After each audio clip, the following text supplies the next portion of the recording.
Hello everyone, स्वागत है आपका हमारे यूट्यूब चैनल द गुरुकुल मंत्रा में। फ्रेंड्स, आज के वीडियो में जीके जीएस के हम 25 क्वेश्चन को देखेंगे। 25 क्वेश्चन को देखेंगे, हम एक एक क्वेश्चन को डिटेल में समझते हुए पढ़ेंगे। अगर आप यूपी बीएड एंट्रेंस एग्जाम की तैयारी कर रहे हैं या इसके अलावा अदर किसी भी कॉम्पिटिटिव एग्जाम की तैयारी कर रहे हैं जिसमें जीके जीएस पूछी जाती है, तो निश्चित रूप से यह वीडियो आपके लिए हेल्पफुल होगा। फ्रेंड्स, मैंने 1 से लेकर के 25 तक के क्वेश्चन को पढ़ा दिया है। ठीक है, आज हम 26 से लेकर के 50 तक के क्वेश्चन को देखेंगे। मैंने ऐसा इसलिए किया है क्योंकि हम एक एक क्वेश्चन को अच्छे से डिटेल में समझते हुए डिस्कस कर रहे हैं। जहाँ हमें डिटेल में डिस्कस करने की ज़रूरत पड़ रही है वहाँ हम एक से अधिक फैक्ट को देख रहे हैं। इस वजह से हमने इस वीडियो को 2 पार्ट में अपलोड किया है। ठीक है, अगर आप यूपी बीएड एंट्रेंस एग्जाम के प्रीवियस ईयर को देखना चाहते हैं तो मैंने 2018 से लेकर के 2022 तक के क्वेश्चन पेपर को सॉल्व करा दिया है। यानी पिछले 5 साल के प्रश्न पत्रों को हमने सॉल्व कराया है और इसकी प्लेलिस्ट भी बना दी है, आप जा कर के देख सकते हैं। फ्रेंड्स, आप वो वीडियो देख लीजिए, आपके लिए वो बहुत ही ज़्यादा हेल्पफुल होने वाला है। ठीक है, जब आप अपने एग्जाम में बैठेंगे तो आप देखेंगे कि उसी में से कई सारे क्वेश्चन आपको अपने एग्जाम में देखने को मिल जाएंगे। तो चलिए स्टार्ट करते हैं। हमारा पहला क्वेश्चन है, दक्षिण भारत से उत्तर भारत में भक्ति आंदोलन किसने चलाया? हमारा ऑप्शन है रामानंद, शंकराचार्य, विवेकानंद, कबीर। इसका राइट आंसर हो जाएगा ऑप्शन ए, रामानंद ने दक्षिण भारत में उत्तर भारत में, ठीक है, दक्षिण भारत से उत्तर भारत में भक्ति आंदोलन को चलाया था। ठीक है, देखिए विवेकानंद से क्वेश्चन पूछता है कि रामकृष्ण मिशन की स्थापना किसने की थी। पूछता है कि रामकृष्ण मिशन की स्थापना किसने की थी? रामकृष्ण मिशन की स्थापना किसने की थी? तो इसकी स्थापना विवेकानंद ने की थी। ठीक है, सन भी पूछता है कब की थी, तो 1897 ईस्वी में की थी। ठीक है, 1897 ईस्वी में की थी। बात करें हम कबीर दास की, इनकी रचनाएं पूछता है, जैसे कि बीजक हो गया, बीजक किसने लिखा है? तो कबीर दास ने लिखा है। साखी किसने लिखा है? तो कबीर दास ने लिखा है। ये सब रचनाएं इनसे रिलेटेड पूछी जाती हैं। चलिए next question. Friends, UP BEd entrance exam में 2 पेपर होते हैं, थोड़ा सा समझ लीजिए इसको भी। यूपी बीएड एंट्रेंस एग्जाम में 2 पेपर होते हैं। ठीक है, फर्स्ट पेपर में जीके जीएस के 50 क्वेश्चन और 50 क्वेश्चन हिंदी के पूछे जाते हैं, जो सबके लिए कंपलसरी होते हैं, चाहे वो आर्ट्स का हो, चाहे वो आर्ट्स स्ट्रीम से हो, या फिर वो साइंस से हो, या फिर कॉमर्स से हो, वो सबके लिए कंपलसरी होते हैं। ठीक है, और जो सेकेंड पेपर होता है उसमें 50 क्वेश्चन रीजनिंग के और 50 क्वेश्चन सब्जेक्ट रिलेटेड पूछे जाते हैं। ठीक है, 50 क्वेश्चन रीजनिंग के जो होते हैं वो सबके लिए कंपलसरी होते हैं।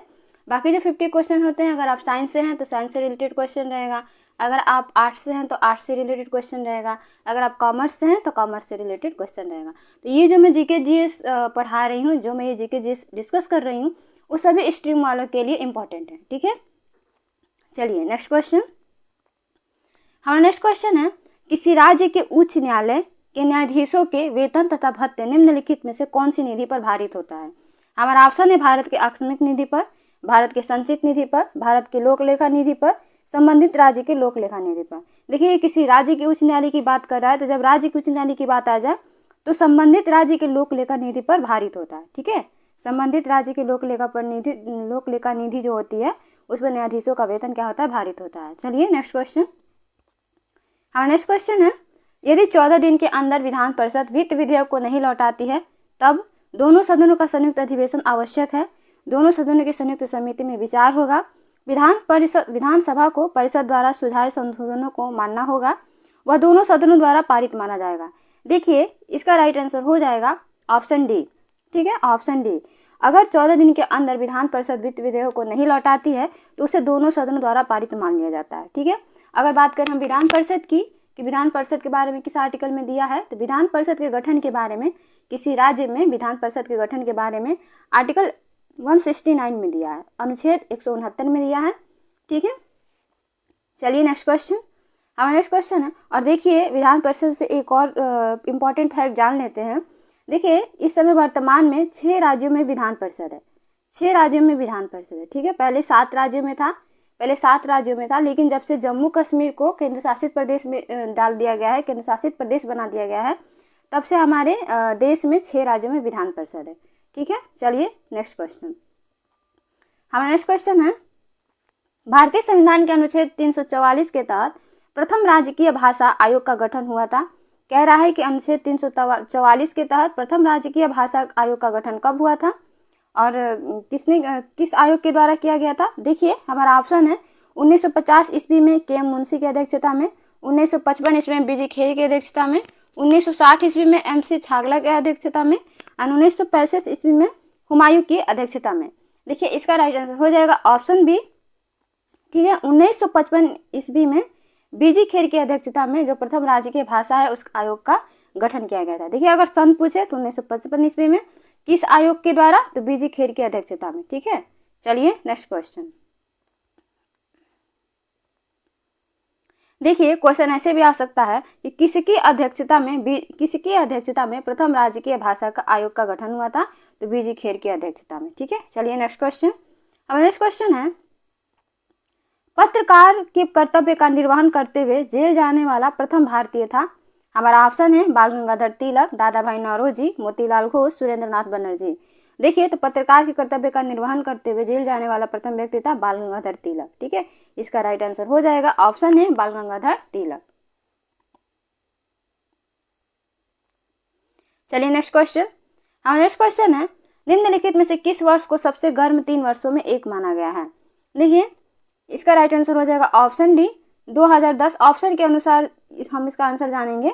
ऑप्शन दिया है 2006, 2008, 2009, 2010। इसका राइट आंसर हो जाएगा ऑप्शन डी 2010। ठीक है, चलिए नेक्स्ट क्वेश्चन। हमारा नेक्स्ट क्वेश्चन है, फ्रेंड जहाँ पे जरूरत पड़ेगी डिटेल में समझने का हम डिटेल में समझते चलेंगे। हमारा नेक्स्ट क्वेश्चन है कि कैडमियम प्रदूषण किससे संबंध है। हमारा ऑप्शन है मीना माता रोग, ब्लैक फुट रोग, डिसलेक्सिया, इताई इताई रोग। देखिए जो कैडमियम प्रदूषण है वो इताई इताई रोग से क्या है, संबंधित है। ठीक है, इताई इताई रोग से संबंधित है। ठीक है, अगर हम बात करें मीना माता रोग की अगर हम बात करें तो ये पारा की वजह से होता है। ठीक है, ये पारा की वजह से होता है। ठीक है, मीना माता रोग किसकी वजह से होता है, तो पारा की वजह से होता है। और ब्लैक फुट रोग, अगर ब्लैक फुट रोग के बारे में पूछ दे तो आर्सेनिक की वजह से होता है। ये आर्सेनिक की वजह से होता है। ठीक है, ये क्वेश्चन पूछे जाते हैं, आर्सेनिक की वजह से होता है। डिसलेक्सिया क्या है, तो डिसलेक्सिया एक अधिगम विकार है, यानी पढ़ने लिखने से अगर कोई संबंधित परेशानी आती है तो उसे हम डिसलेक्सिया बोलते हैं। ठीक है, पढ़ने लिखने से रिलेटेड अगर कोई परेशानी आती है तो उसे हम डिसलेक्सिया बोलते हैं। Next question. हमारा नेक्स्ट क्वेश्चन है, सिंधु घाटी सभ्यता का विशाल स्नानागार कहाँ पाया गया है। कह रहा है कि सिंधु घाटी सभ्यता में विशाल स्नानागार कहाँ पाया गया है। हमारा ऑप्शन है हड़प्पा, मोहनजोदड़ो, रोपड़, कालीबंगन। ठीक है, देखिए तो विशाल स्नानागार है वो कहाँ पाया गया है, इसका राइट आंसर हो जाएगा ऑप्शन बी, मोहनजोदड़ो में पाया गया है। कहाँ पाया गया है, मोहनजोदड़ो में पाया गया। अगर क्वेश्चन ये पूछ दे कि मोहनजोदड़ो की खोज किसने की थी, क्वेश्चन अगर आ जाए कि मोहनजोदड़ो की खोज किसने की थी, बहुत बार पूछा जाता है, तो राखल दास बनर्जी ने की थी। राखल दास बनर्जी ने मोहनजोदड़ो की खोज की थी। कब की थी, 1921 ईस्वी में की थी। कब की थी, 1921 ईस्वी में। राखल दास बनर्जी ने 1921 ईस्वी में मोहनजोदड़ो की खोज की थी। ठीक है, अगर हम बात करें हड़प्पा की खोज किसने की थी, तो हड़प्पा की खोज की थी दयाराम साहनी ने। किसने की थी, दयाराम साहनी ने हड़प्पा की खोज की थी। दयाराम साहनी किस सन में की थी, तो 1921 में भी इन्होंने भी की थी, 1921 ईस्वी में। 1921 ईस्वी में। ठीक है, 1921 ईस्वी में हड़प्पा की खोज की गई थी। ठीक है, क्वेश्चन देखिए कालीबंगन से ये पूछता है कि कालीबंगन से क्या मिला था, तो कालीबंगन से काली चूड़ियाँ मिली थी। अगर क्वेश्चन पूछ दे कि सिंधु घाटी सभ्यता में काली चूड़ियाँ कहाँ से मिली थी, तो कालीबंगन से मिली थी। कहाँ से मिली थी, कालीबंगन से। और रोपड़ से क्या मिला था, तो तांबे की कुल्हाड़ी मिली थी रोपड़ से। चलिए इतना आप याद रखिएगा। Next question.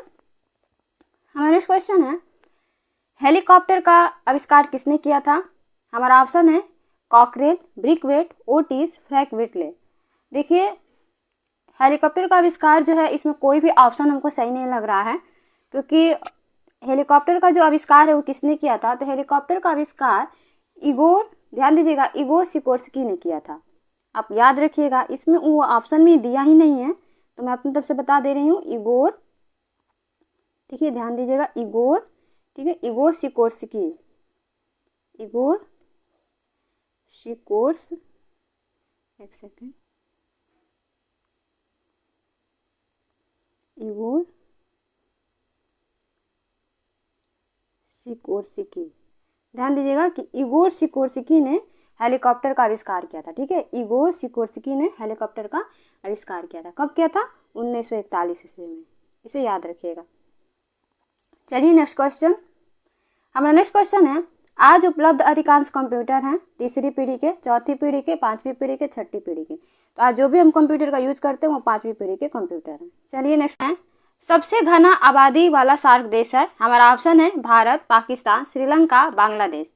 इसका राइट आंसर हो जाएगा ऑप्शन डी, जो बांग्लादेश है वो सार्क देशों में सबसे ज्यादा घनी आबादी वाला देश है। ठीक है, अगर पूछ दे क्वेश्चन कि सार्क की स्थापना कब की गई थी, बहुत ज्यादा पूछा जाता है सार्क से रिलेटेड क्वेश्चन, तो सार्क की स्थापना 1985 ईस्वी में की गई थी। 1985 ईस्वी में सार्क की स्थापना की गई थी। इसका हेडक्वार्टर कहाँ है? तो काठमांडू में है। काठमांडू में इसका हेडक्वार्टर है। कहाँ है काठमांडू? तो नेपाल में। नेपाल की राजधानी काठमांडू में इसका क्या है? तो इसका हेडक्वार्टर है, यानी मुख्यालय है। ठीक है, अगर ये क्वेश्चन पूछ दे कि सार्क में कितने सदस्य शामिल हैं, सार्क में कितने सदस्य शामिल हैं, तो 8 सदस्य सार्क देश में शामिल है। ठीक है, अगर सार्क की फुल फॉर्म पूछ दे, देखिए अगर सार्क की फुल फॉर्म पूछ दे, पूछी जाती है, तो ध्यान दीजिएगा साउथ एशियन एसोसिएशन। ठीक है, south Asian association for regional cooperation. ठीक है, फॉर रीजनल कोऑपरेशन। याद रखिएगा कि सार्क का फुल फॉर्म क्या हो जाएगा? South Asian association for regional cooperation. ठीक है, रीजनल कोऑपरेशन।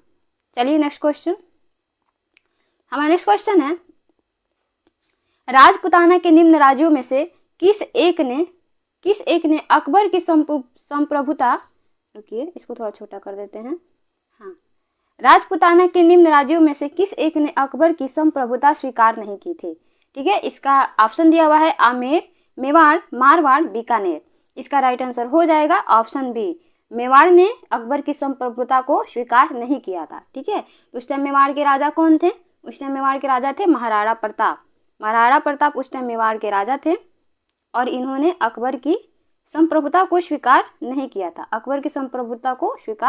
था। चलिए नेक्स्ट क्वेश्चन। हमारा नेक्स्ट क्वेश्चन है, मराठों एवं अफगानों को मनसबदारी प्रथा में शामिल करने वाला प्रथम मुगल शासक था। मराठों एवं अफगानों को किसने सबसे पहले मनसबदारी प्रथा में शामिल किया था? हमारा ऑप्शन है जहांगीर, शाहजहां, औरंगजेब, इनमें से कोई नहीं। इसका राइट आंसर हो जाएगा ऑप्शन ए, जहांगीर ने सबसे पहले मराठों एवं अफगानों को मनसबदारी प्रथा में शामिल किया था। ठीक है, ये एक प्रकार का क्या था? प्रशासन था। ये प्रशासनिक व्यवस्था थी। मनसबदारी प्रथा क्या थी? एक प्रकार की प्रशासनिक व्यवस्था थी। ठीक है, इसकी शुरुआत किसने की थी? तो इसकी शुरुआत अकबर ने किया था। ठीक है, मनसबदारी प्रथा का शुरुआत किसने किया था? तो अकबर ने किया था। चलिए नेक्स्ट क्वेश्चन। हमारा नेक्स्ट क्वेश्चन है, लोकसभा में सुरक्षित निर्वाचन क्षेत्र किससे संबंधित नहीं है? हमारा ऑप्शन है पिछड़े वर्ग, अनुसूचित जाति, अनुसूचित जनजाति, इनमें से कोई नहीं। देखिए हमारे पिछड़े वर्ग का कहीं जिक्र नहीं है, बाकी अनुसूचित जाति भी आती है, अनुसूचित जनजाति भी आती है। लोकसभा में सुरक्षित निर्वाचन क्षेत्र किससे संबंधित नहीं है? तो पिछड़े वर्ग से संबंधित नहीं है। चलिए नेक्स्ट क्वेश्चन। हमारा नेक्स्ट क्वेश्चन है, अमीर खुसरो ने किसके विकास में अग्रणी भूमिका निभाई? हमारा ऑप्शन है ब्रजभाषा, अवधी, खड़ी बोली, भोजपुरी। इसका राइट आंसर हो जाएगा ऑप्शन सी, अमीर खुसरो ने खड़ी बोली के विकास में अग्रणी भूमिका निभाई थी। चलिए नेक्स्ट क्वेश्चन। हमारा नेक्स्ट क्वेश्चन है, निम्नलिखित में से किसे प्रकृति का सुरक्षा वाल्व कहा जाता है? हमारा ऑप्शन है भूकंप, ओजोन गैस, ज्वालामुखी, नदियाँ। इसका राइट आंसर हो जाएगा ऑप्शन सी, ज्वालामुखी को प्रकृति का सुरक्षा वाल्व कहा जाता है। ठीक है, हमारा नेक्स्ट क्वेश्चन है, वायुमंडल में दैनिक मौसम परिवर्तन निम्नलिखित में से किसके कारण होता है? हमारा ऑप्शन है क्षोभ मंडल, मध्य मंडल, आयन मंडल, समताप मंडल। इसका राइट आंसर हो जाएगा ऑप्शन ए, क्षोभ मंडल। ध्यान दीजिएगा जितनी भी मौसमी घटनाएं होती हैं, ठीक है, बारिश का होना, बिजली का चमकना, वो सब कहाँ होती है? वो सब क्षोभ मंडल में होती है। ठीक है, हमारे वायुमंडल में कितनी परतें पाई जाती हैं? हमारे वायुमंडल में 5 परतें पाई जाती हैं। कितनी परतें पाई जाती हैं? 5 परतें पाई जाती हैं। ठीक है, क्षोभ मंडल, समताप मंडल, मध्य मंडल, आयन मंडल और बहिर्मंडल। एक होता है बहिर्मंडल। ठीक है, टोटल 5 परतें पाई जाती हैं, 5 मंडल पाए जाते हैं।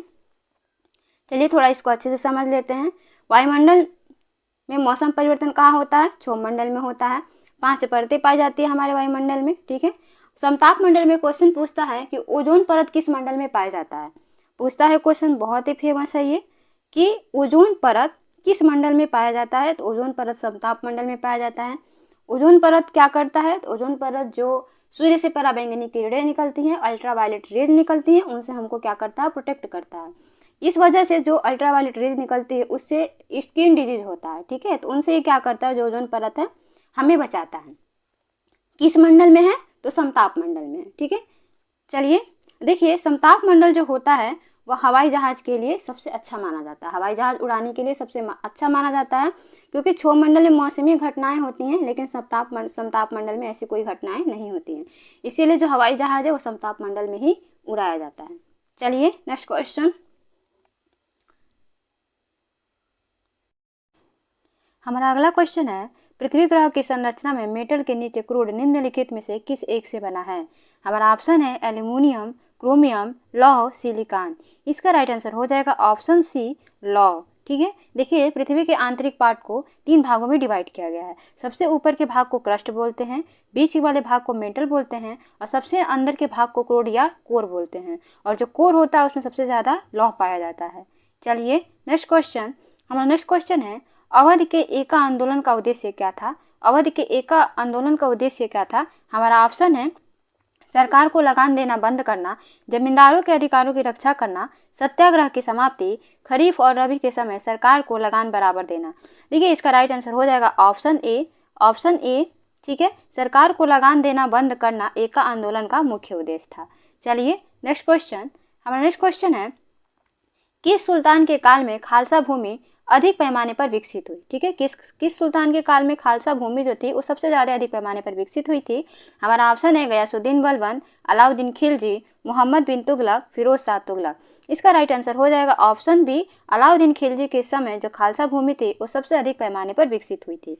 चलिए नेक्स्ट क्वेश्चन, हमारा नेक्स्ट क्वेश्चन है, शाहजहां के समय कौन सी घटना नहीं हुई।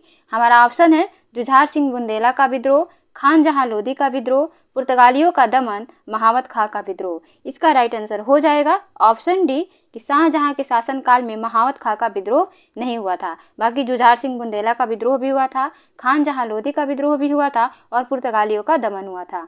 चलिए नेक्स्ट क्वेश्चन, हमारा नेक्स्ट क्वेश्चन है, विश्व की 50% जनसंख्या किन अक्षांशों के बीच संकेंद्रित है।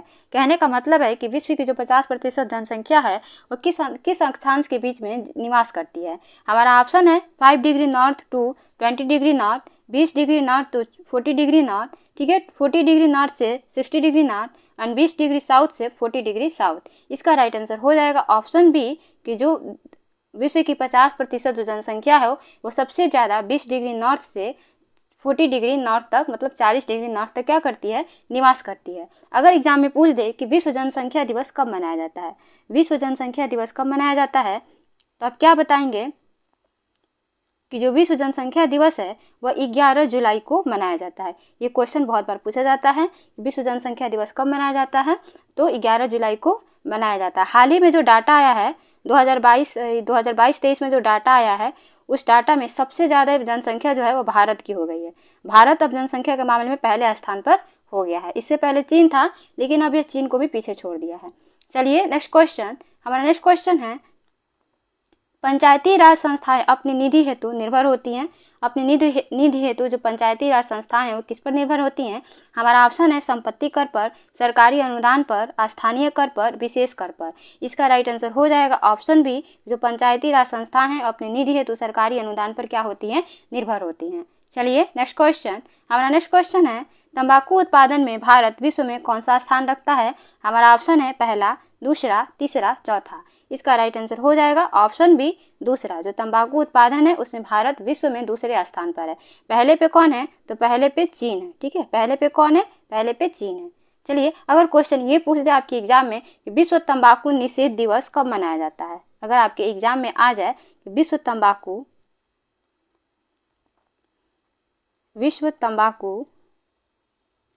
निषेध दिवस, ठीक है, निषेध दिवस कब मनाया जाता है, तो आप क्या बताएंगे कि जो विश्व तंबाकू निषेध दिवस है वह 31 मई को मनाया जाता है। 31 मई को मनाया जाता है, ठीक है। विश्व तंबाकू निषेध दिवस 31 मई को मनाया जाता है। चलिए नेक्स्ट क्वेश्चन, हमारा नेक्स्ट क्वेश्चन है, विधान परिषद का सदस्य होने के लिए कम से कम कितनी सीमा होनी चाहिए, कितनी आयु सीमा होनी चाहिए। देखिए आयु सीमा होनी चाहिए, कह रहा है कि विधान परिषद का सदस्य होने के लिए कम से कम कितनी आयु सीमा होनी चाहिए। हमारा ऑप्शन है 21 वर्ष, 25 वर्ष, 30 वर्ष, 35 वर्ष। इसका राइट आंसर हो जाएगा 30 वर्ष। विधान परिषद का सदस्य होने के लिए कम से कम 30 वर्ष की आयु होना चाहिए। विधान परिषद का गठन जो होता है आर्टिकल किस में दिया है, किस आर्टिकल में दिया है, तो 169 में विधान परिषद के गठन के बारे में दिया है। विधान परिषद के गठन के बारे में आर्टिकल 169 में दिया है। वर्तमान में 6 राज्यों में विधान परिषद है, 6 राज्यों में विधान परिषद है। पहले 7 राज्यों में विधान परिषद थी, लेकिन जब से जम्मू और कश्मीर को केंद्र शासित प्रदेश में शामिल कर दिया गया है तब से 6 राज्यों में विधान परिषद है। ठीक है, आई होप आपको बहुत ही अच्छे से सारे क्वेश्चन समझ में आए होंगे। Friends, thank you so much for watching my video. ऐसे ही डिटेल वीडियो को देखने के लिए, समझने के लिए आप हमारे चैनल को लाइक करें, सब्सक्राइब करें और ज़्यादा से ज़्यादा शेयर करें।